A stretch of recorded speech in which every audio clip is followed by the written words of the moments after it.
কোরআনের পাখি আল্লামা সাঈদীকে 13 বছর বন্দী করে রাখা হয়েছে মিথ্যে কথা বলে। তিনি কি রাজাকার ছিলেন? তিনি যুদ্ধাপরাধী ছিলেন? তিনি কি লুটেরা ছিলেন? তিনি কি কোন বাড়িতে আগুন জ্বালিয়েছেন? আগুন জ্বালিয়েছে তারা, পরিষ্কার দেখা যাচ্ছে।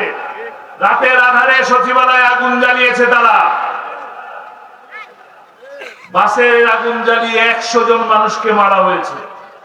2014 সালে অসংখ্য আগুন সন্ত্রাস করা হয়েছে দেশে, শুধু ক্ষমতায় থাকার জন্য।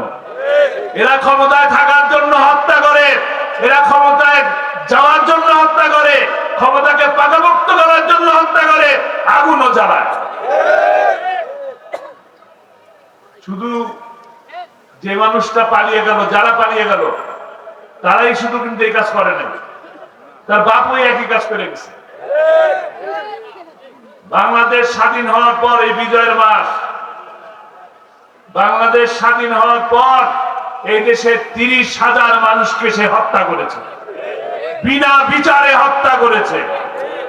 এবং তার কন্যাও একই সাহসে, একই কারণে ক্ষমতায় থাকার জন্য একের পর এক হত্যা করে গেছে।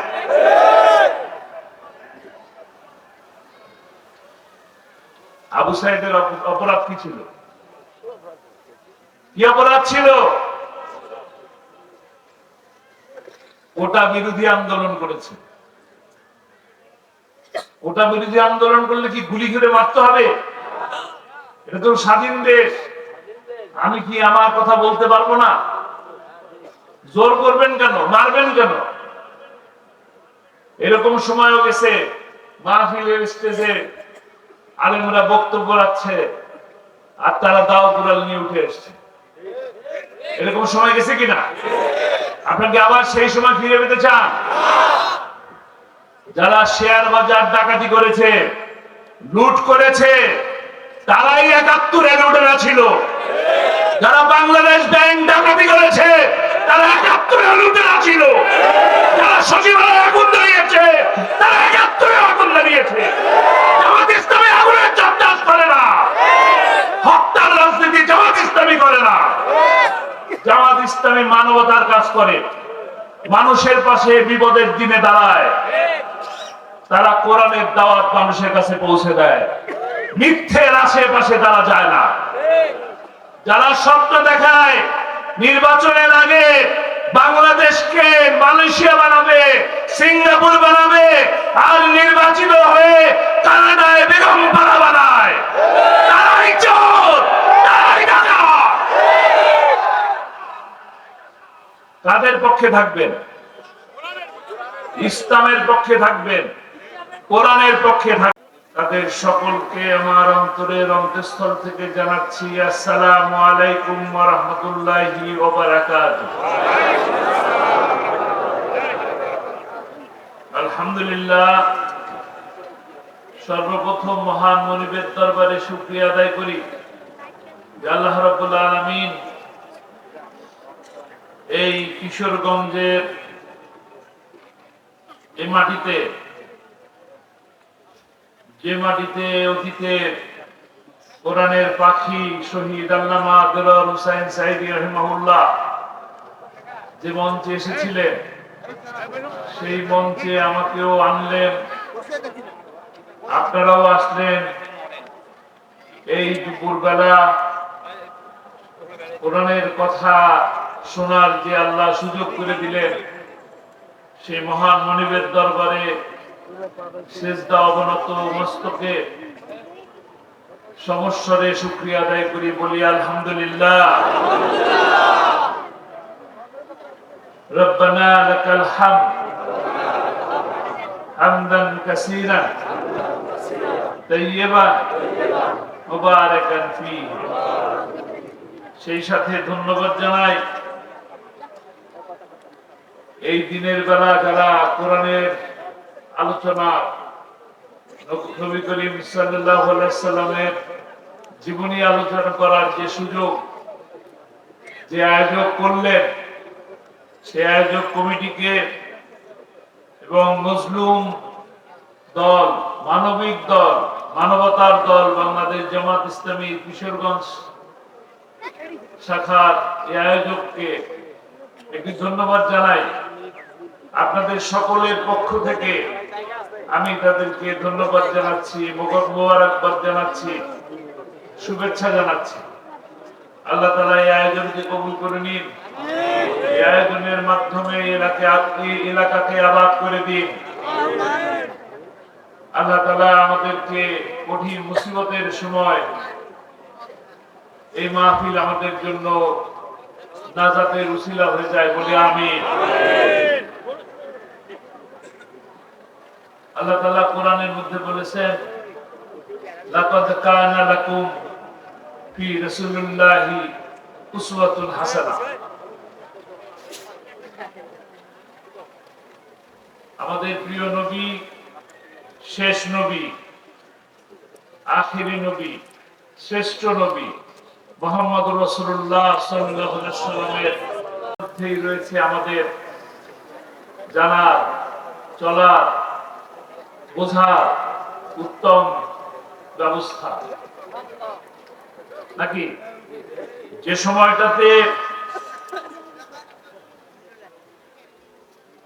সময়টাতে আয়ামে জাহেলিয়াতের যুগ বলা হতো, যে সময়টাতে নারীর কোনো মর্যাদা ছিল না, যে সময় শ্রমিকের মর্যাদা ছিল না,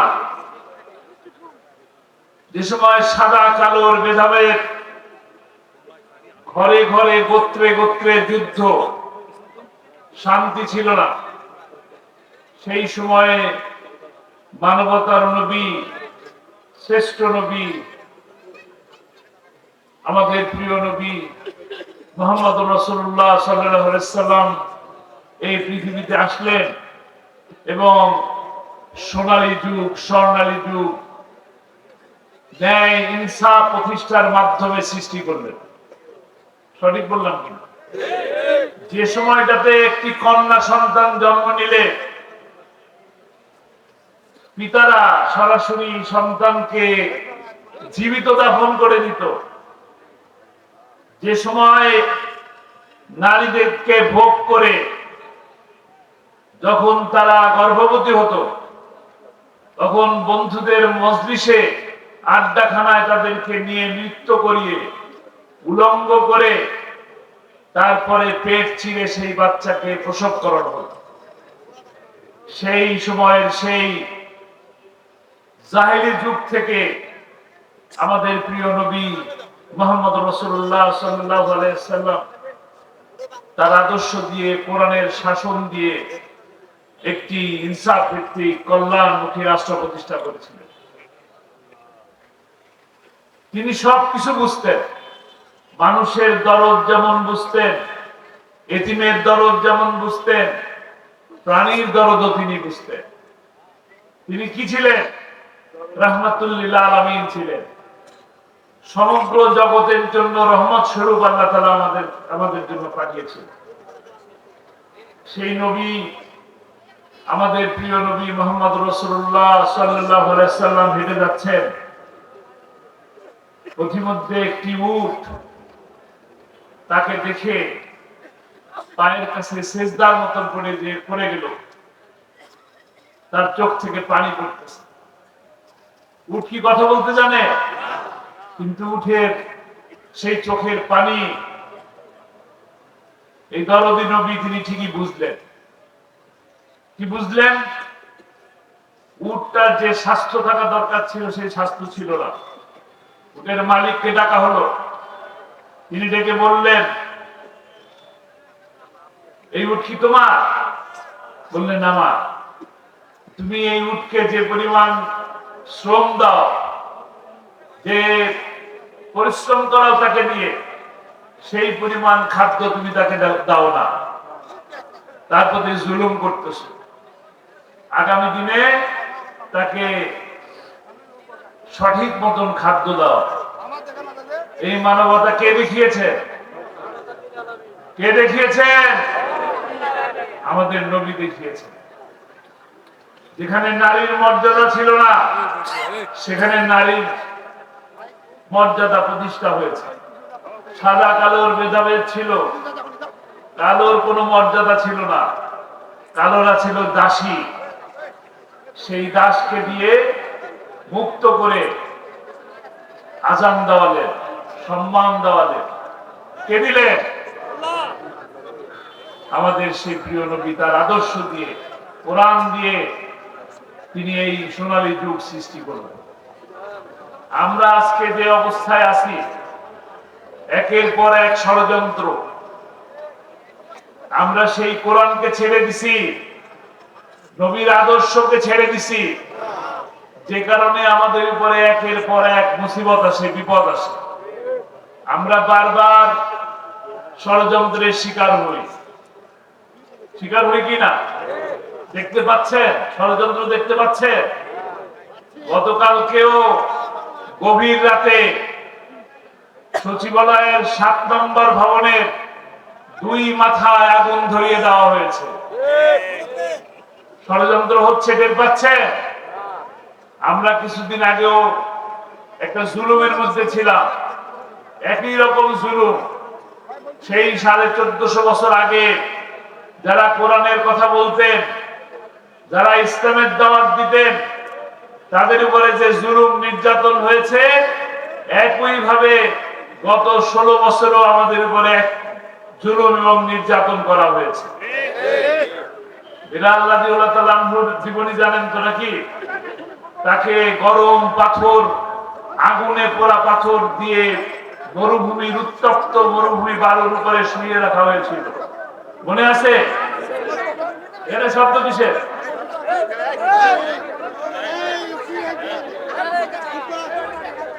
ওনাদেরকে ঠান্ডা করার দায়িত্ব লোক আছে, আপনার কথা শুনে। এই শাস্তি দেওয়া হয়েছিল কাকে? বিলাল রাদিয়াল্লাহু তাআলা আনহুকে। যেন তাকে কলেমা থেকে দূরে রাখা যায়, যেন তাকে ইসলামের পথ থেকে দূরে রাখা যায়।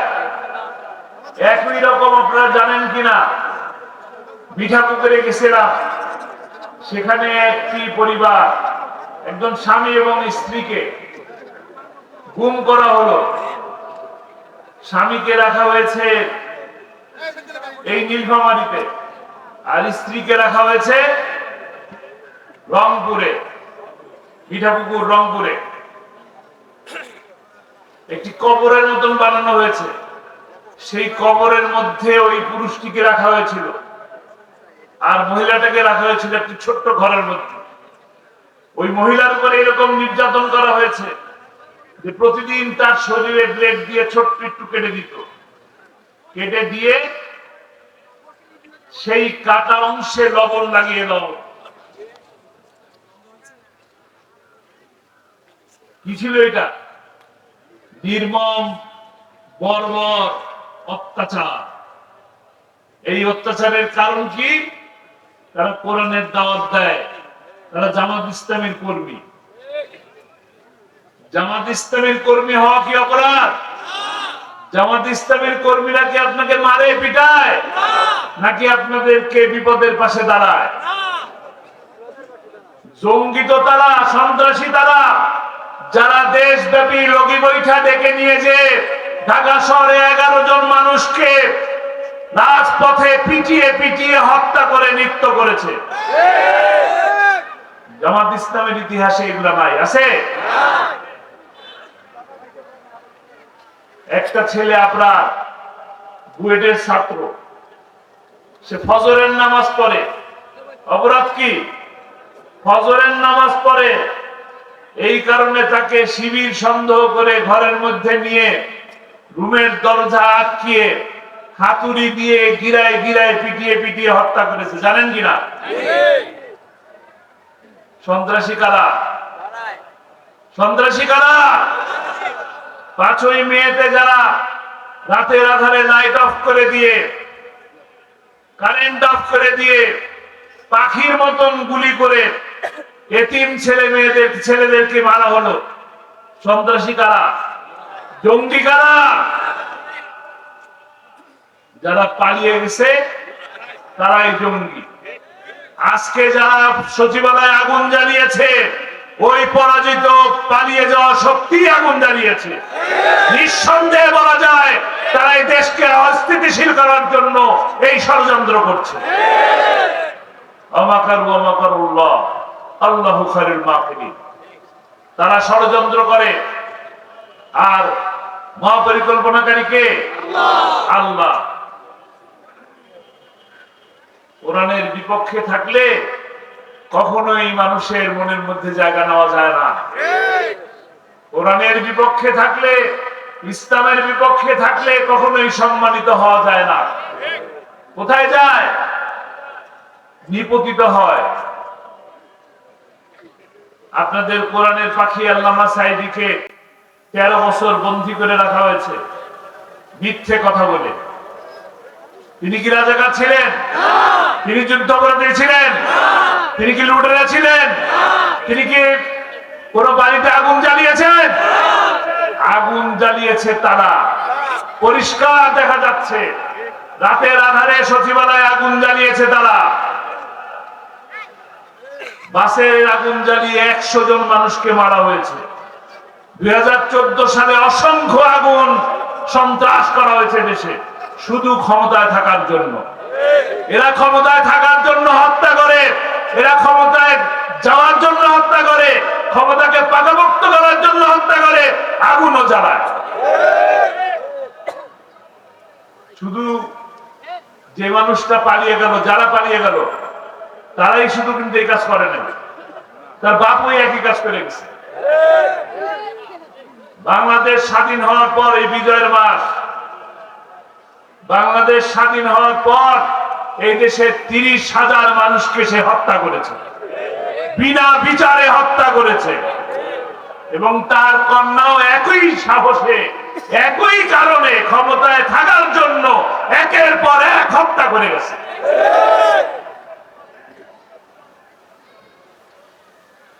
আবু সাইদের অপরাধ কি ছিল? কি অপরাধ ছিল? কোটা বিরোধী আন্দোলন করেছে।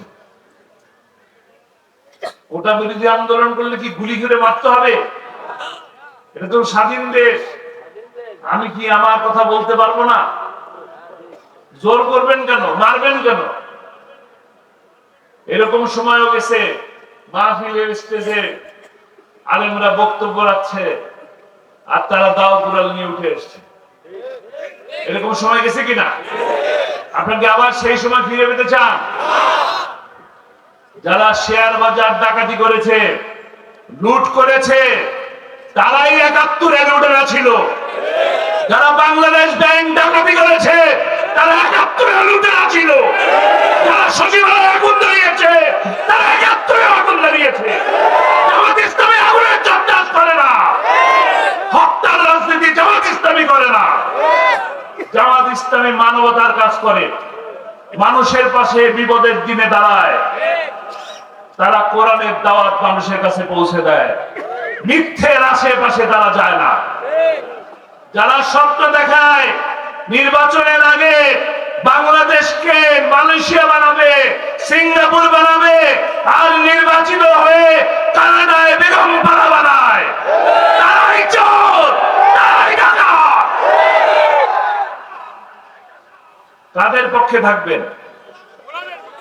ইসলামের পক্ষে থাকবেন, কোরআনের পক্ষে থাকবেন। তাদের পক্ষে থাকবেন? তাদের পক্ষে থাকবেন? তাদের কি বিচার করবেন? সেই হত্যার যদি বিচার করতে চান, তবে তার একটি স্বপ্ন ছিল। তার যেমন শাহাদাতের স্বপ্ন ছিল, শহীদের মৃত্যুর স্বপ্ন ছিল, একই রকম তার আরেকটা স্বপ্ন ছিল, কোরআনের রাজ প্রতিষ্ঠা করার স্বপ্ন ছিল। আপনার কি সেই কোরআনের রাজ প্রতিষ্ঠা করার পক্ষে আছেন? পক্ষে আছেন? কারা কারা পক্ষে আছে?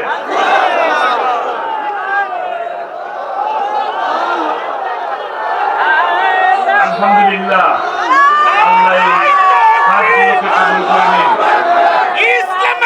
আল্লাহ হাতগুলোকে কবুল করে নিন। আমরা আর এদেশে সন্ত্রাস সন্ত্রাস চাই না, আমরা আর অগ্নি সন্ত্রাস চাই না, আমরা আর কোন মানুষ নিরপরাধ মানুষের গুম চাই না, খুন চাই না। আমরা একটা ন্যায় এবং ইনসাফ ভিত্তিক সমাজ প্রতিষ্ঠা করতে চাই, এবং ইনসাফ ভিত্তিক সমাজ প্রতিষ্ঠা করতে কোন মানব রচিত মতবাদ দিয়ে কখনোই কোন দেশে শান্তি প্রতিষ্ঠা হয় নাই। শান্তি প্রতিষ্ঠার জন্য, কল্যাণময় একটি রাষ্ট্র প্রতিষ্ঠার জন্য কোরআন ছাড়া কোনো বিকল্প পথ নাই। আমরা সকলে যারা উপস্থিত আছি তারা করোনার পক্ষে। আজকে শুধু এই যারা আছি তাদের দিয়ে কি হবে? তাহলে কোরআনের দাওয়াত মানুষের কাছে পৌঁছে দিতে হবে।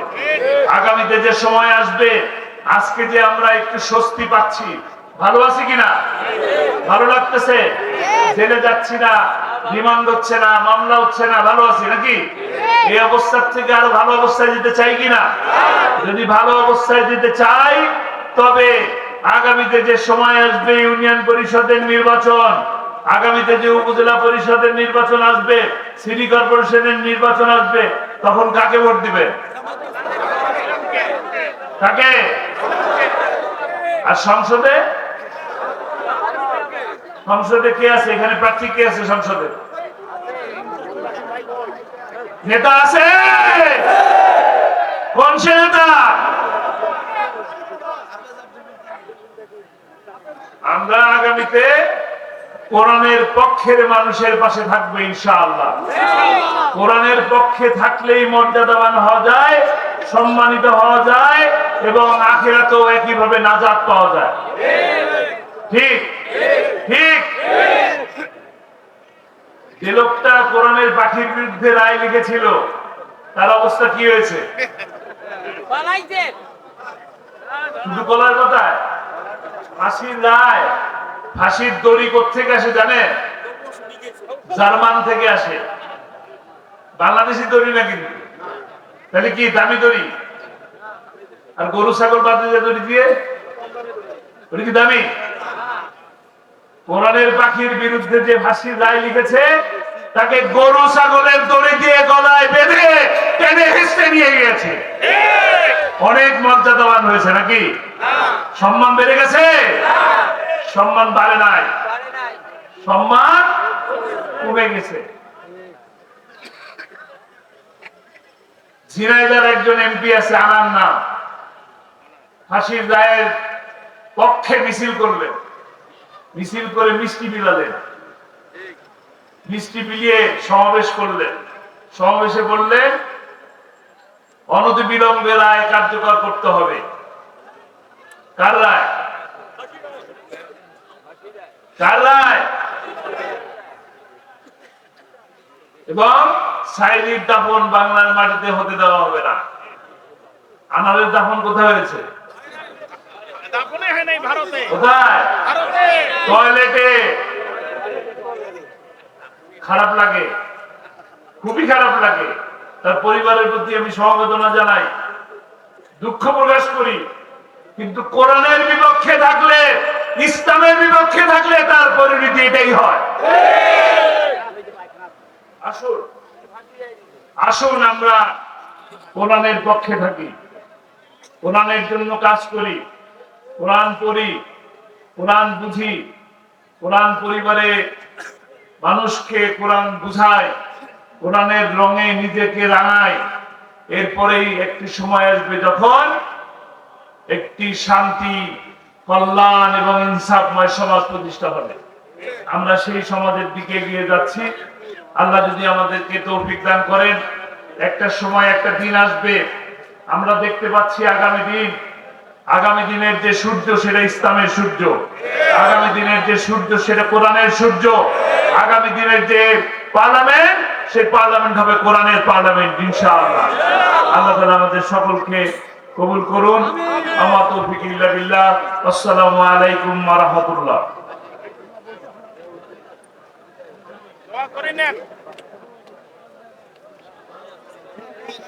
বসি আমরা দোয়া মোনাজাতে অংশ নেই। দাঁড়িয়ে মোনাজাত করার থেকে বসে মোনাজাত করাটা উত্তম। একটু সূরা ফাতিহা পড়ি। বিসমিল্লাহির রহমানির রহিম। আলহামদুলিল্লাহ।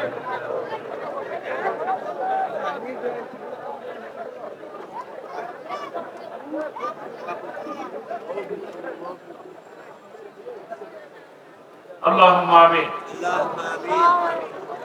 اللهم آمين ربنا ظلمنا أنفسنا وإن لم تغفر لنا وترحمنا لنكونن من الخاسرين ربنا آتنا في الدنيا حسنة وفي الآخرة حسنة وقنا عذاب النار وقنا عذاب القبر وقنا عذاب الحشر وقنا عذاب الميزان وادخلنا الجنة مع الأبرار يا عزيز يا غفار ইয়া রাব্বুল আলামিন।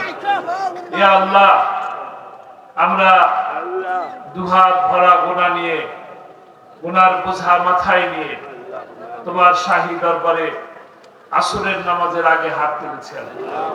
তুমি আমাদের জীবনের সকল গুনাহ খাতা, যা আমরা বুঝে করেছি না বুঝে করেছি, যা প্রকাশ্যে করেছি গোপনে করেছি, যেটা ছোট করেছি বড় করেছি, সকল গুনাহ খাতা তুমি আমাদেরকে মাফ করে দাও।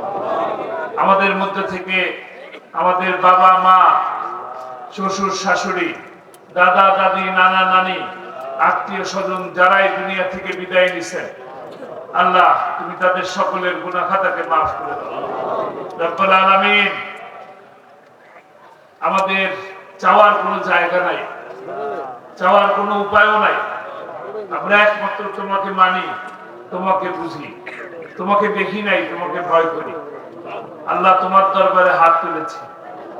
আমরা এখানে সাদা পাকা বুড়া মানুষরা হাত তুলেছি, সেই সাথে আবার ছোট ছোট কচি বাচ্চারাও হাত তুলেছে। আল্লাহ এর মধ্যে কোরআনের হাফেজও আছে, আলেমও আছে। আল্লাহ আল্লাহ যে হাত দুটি তুমি পছন্দ করো, সেই হাত দুটির উসিলায় আমাদের জীবনের গুনাহ খাতাকে মাফ করে দাও রব্বুল আলামিন। আমরা অনেক রোগে রোগাক্রান্ত, আমাদের রোগ বালাই যা কিছু আছে সমস্ত রোগকে তুমি তোমার কুদরত দিয়ে ছাড়িয়ে দাও রব্বুল আলামিন। আমাদের সাথে আমাদের মা বোনেরা হাত তুলেছে, আমাদের মা বোনদের সমস্ত কষ্ট দূর করে দাও। আমার বোন যাদের নিঃসন্তান, আল্লাহ তাআলা তাদেরকে সন্তান দান করো। যার ছেলে আছে তাকে মেয়ে দান করো, যার মেয়ে আছে তাকে ছেলে সন্তান দান করো রব্বুল আলামিন। আমাদেরকে যে ছেলে সন্তান সন্ততি দান করেছো, ছেলে মেয়ে যাই দান করেছো, আল্লাহ তাদেরকে নামাজি বানাও, পরেজগার বানাও, দিনদার বানাও। তাদেরকে ইসলামের জন্য কবুল করো, কোরআনের জন্য কবুল করো, এমন ভাবে কবুল করো যেন আমরা তার দিকে তাকালে চক্ষু শীতল হয়ে যায় রব্বুল আলামিন। গুনার বোঝা হাতে নিয়ে, সারাটা শরীরে গুনাহ, চোখে গুনাহ, মুখে গুনাহ, হাতে গুনাহ, পায়ে গুনাহ। আল্লাহ কত গুনাহ করেছি, তুমি তো দয়ার সাগর, আমাদের গুনাহকে মাফ করে দাও আল্লাহ রব্বুল আলামিন। আমাদের মধ্যে থেকে যারা, আমাদের রাহবাররা যারা শুধু দ্বীনের কথা বলার জন্য, ইসলামের কথা বলার জন্য, ইসলামী শাসন কায়েম করার জন্য, কোরআনের দাওয়াত দেওয়ার জন্য যে সমস্ত রাহবাররা মিথ্যে মামলা মাথায় নিয়ে, মিথ্যা অপবাদ মাথায় নিয়ে ফাঁসির রশিকে হাসি মুখে গলায় নিলেন, আল্লাহ তাদেরকে শাহাদাতের মর্যাদা দান করো ইয়া আল্লাহ। এই মানুষগুলো একটা মানুষকে কোরআনের পাখি বলে। আল্লাহ তোমার কোরআনের খাদেম, তোমার একজন নগণ্য গোলাম, তোমার কোরআনের দাওয়াত 50টি বছর সে দেশের আনাচে কানাচে পৌঁছে দিয়েছে। আল্লাহ ওই মানুষটি 13টি বছর কারাগারের মধ্যে বন্দী ছিল, শুধু তোমাকে খুশি করার জন্য, তোমাকে রাজি করানোর জন্য। ইয়া রাব্বুল আলামিন, তার প্রতি তুমি খুশি হয়ে যাও রাব্বুল আলামিন, তুমি তার প্রতি রাজি হয়ে যাও আল্লাহ। তার এই জীবন দানকে তুমি কবুল করো, তাকে শাহাদাতের মর্যাদা দান করো। মানুষ যাকে কোরআনের পাখি বলে আল্লাহ, তাকে তুমি জান্নাতের সবুজ পাখি হিসেবে কবুল করে নাও রাব্বুল আলামিন। আমার বড় ভাই মাওলানা রফিক বিন সাইদ, তিনি কোরআনের একজন ছোট্ট খাদেম ছিল। আল্লাহ ওনার কথা বলতে, আমার বাবার বিরুদ্ধে মামলার কারণে কোর্টের মধ্যে হার্ট অ্যাটাক করে সে মারা গেছেন। আল্লাহ তাকেও তুমি শাহাদাতের মর্যাদা দান করো রব্বুল আলামিন। যারাই দুনিয়া থেকে বিদায় নিছেন তাদের সকলকে মাফ করে দাও। বিশেষ করে যারা কোরআনের খাদেম, যারা ইসলামের জন্য জীবন দিয়েছেন, দেশের জন্য জীবন দিয়েছেন, তাদের কবরকে জান্নাতের নূর দিয়ে সাজিয়ে দাও রব্বুল আলামিন। কোরআনের পাখির কবরের সাথে জান্নাতের একটি সুড়ঙ্গ তৈরি করে দাও। কোরআনের পাখিকে জান্নাতে পোশাক পরিয়ে ঘুম করে দাও রব্বুল আলামিন। আমরা যখন চলে যাব আমরা যেন ঋণের বোঝা নিয়ে না যাই। আমরা যখন যাব তখন ঈমানের সাথে যেন যাই। আমাদের মুখে তখন কালেমা দিয়ে দিও লা ইলাহা ইল্লাল্লাহু মুহাম্মাদুর রাসূলুল্লাহ।